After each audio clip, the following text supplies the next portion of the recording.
നമസ്കാരം, ഇത് IBN മലയാളം. രാജീവ് ചന്ദ്രശേഖർ വന്നാലും BJP രക്ഷപ്പെടില്ല. വെല്ലുവിളിയുമായി ഇസ്ലാമിസ്റ്റുകൾ. ഫേസ്ബുക്കിലൂടെ അഫ്സലം എന്ന വ്യക്തി എഴുതിയ പോസ്റ്റ് ചർച്ചയാകുന്നു. പോസ്റ്റിന്റെ പൂർണ്ണരൂപം ഇങ്ങനെ: രാജീവ് ചന്ദ്രശേഖർ വന്നാൽ BJP കേരളം ഭരിക്കുമെന്നൊക്കെ ചില സഹോദരങ്ങൾ പറയുന്നത് കേരളത്തിന്റെ സാമൂഹ്യ യാഥാർത്ഥ്യം മനസ്സിലാക്കാതെയാണെന്ന് തോന്നുന്നു. ഏറ്റവും ഒടുക്കം നടന്ന കേരള മൈഗ്രേഷൻ സർവേ 2023 പ്രകാരം കേരളത്തിലെ ജനസംഖ്യ ഇപ്രകാരമാണ്: ഹിന്ദുക്കൾ 53.2%, മുസ്ലിങ്ങൾ 29.3%, ക്രിസ്ത്യൻസ് 16.9%. എന്നാൽ ഇതല്ല യഥാർത്ഥ ജനസംഖ്യ എന്നതാണ് രസകരം. കേരളത്തിൽ ഒരു വർഷം ജനിക്കുന്ന 100 കുട്ടികളിൽ 50 പേർ മുസ്ലിം വിഭാഗത്തിൽ നിന്നുമാണ്, 40 പേർ ഹിന്ദു, 10 പേർ ക്രിസ്ത്യൻ. കേരളത്തിലെ ജനസംഖ്യാ സർവേയിൽ ഗൾഫിലുള്ളവരെ ഉൾപ്പെടുത്താറില്ല എന്നു മാത്രമല്ല, കേരളത്തിൽ ജോലി ചെയ്യുന്ന അന്യസംസ്ഥാന തൊഴിലാളികളെ ഉൾപ്പെടുത്തുകയും ചെയ്യും. ഗൾഫിലുള്ള 25 ലക്ഷം മലയാളികളിൽ 70% മുസ്ലിങ്ങളാണ്. ഒരു വർഷം തിരിച്ചെത്തുന്ന 20 ലക്ഷത്തോളം പേരിലെ 70% മുസ്ലിങ്ങൾ തന്നെ. നോർത്ത് അമേരിക്കൻ, യൂറോപ്പ് രാജ്യങ്ങളിലെ മലയാളികളെ ഉൾപ്പെടുത്താത്തത് അവരിൽ ബഹുഭൂരിപക്ഷം പേരും കേരളത്തിൽ തിരിച്ചു വരാനുള്ള സാധ്യത ഇല്ലാത്തത് ഭാവിയിൽ ഇന്ത്യൻ പൗരത്വം ഉപേക്ഷിക്കാനുള്ള സാധ്യത കൂടുതലുമായതുകൊണ്ടാണ്. കേരളത്തിലെ 35 ലക്ഷം അന്യസംസ്ഥാന തൊഴിലാളികളിൽ 70% പേർ ഹിന്ദുക്കളാണ്, 30% പേർ മുസ്ലിങ്ങൾ.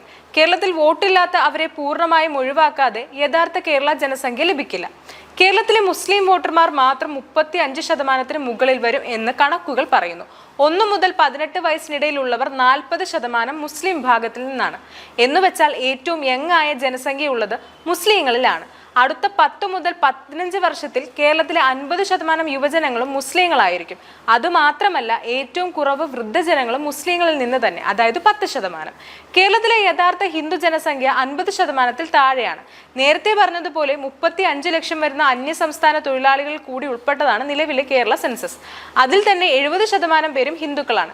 ഗൾഫിലുള്ളവരും തിരികെ വരുന്നതുമായ ഹിന്ദു വിഭാഗത്തെ കൂടി ഉൾപ്പെടുത്തിയാൽ വരുന്ന യഥാർത്ഥ ജനസംഖ്യ 50%-ൽ താഴെയാണ്. യുവജനസംഖ്യകളിൽ 2ാം സ്ഥാനത്താണ് ഹിന്ദു വിഭാഗം, അതായത് 16% വൃദ്ധജനങ്ങൾ, 28%. ഇനിയാണ് ഇതെല്ലാം ഉൾക്കൊണ്ടിരിക്കുന്ന അതിന്റെ സകല വെപ്രാളവും കാണിക്കുന്ന ക്രിസ്ത്യൻ വിഭാഗത്തിനെ ഞെട്ടിക്കുന്ന കണക്കുകൾ.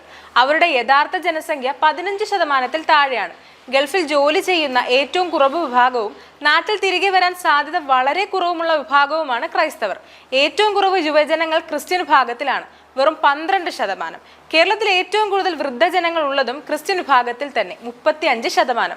ക്രിസ്ത്യൻ ജനസംഖ്യ കൂടുതലുള്ള കോട്ടയം, ഇടുക്കി, എറണാകുളം, തൃശൂർ എന്നിവിടങ്ങളിലെ വൃദ്ധസദനങ്ങളുടെ എണ്ണവും അതിലെ ആളുകളുടെ എണ്ണവും നോക്കിയാൽ അത് കൃത്യമായി മനസ്സിലാവും. കേരളത്തിൽ ഏറ്റവും കൂടുതൽ വൃദ്ധസദനങ്ങൾ ഉള്ളത് മുസ്ലിം ജനസംഖ്യ കൂടുതലുള്ള മലപ്പുറം, കോഴിക്കോട്, വയനാട്, കാസർഗോഡ് എന്നിവിടങ്ങളിലാണ്. തിരുവനന്തപുരത്തും പാലക്കാടുമായി പരമാവധി 5 സീറ്റ് കിട്ടും BJPക്ക്. അതിൽ കൂടുതലൊന്നും കിട്ടാൻ പോകുന്നില്ല. BJP കേരളം ഭരിക്കുമെന്നത് BJP അനുഭാവികളുടെ സ്വപ്നം മാത്രമായി ചുരുങ്ങും എന്ന് സാരം. ഇങ്ങനെ പറഞ്ഞാണ് ഈ പോസ്റ്റ് അവസാനിക്കുന്നത്. News desk IBN Malayalam.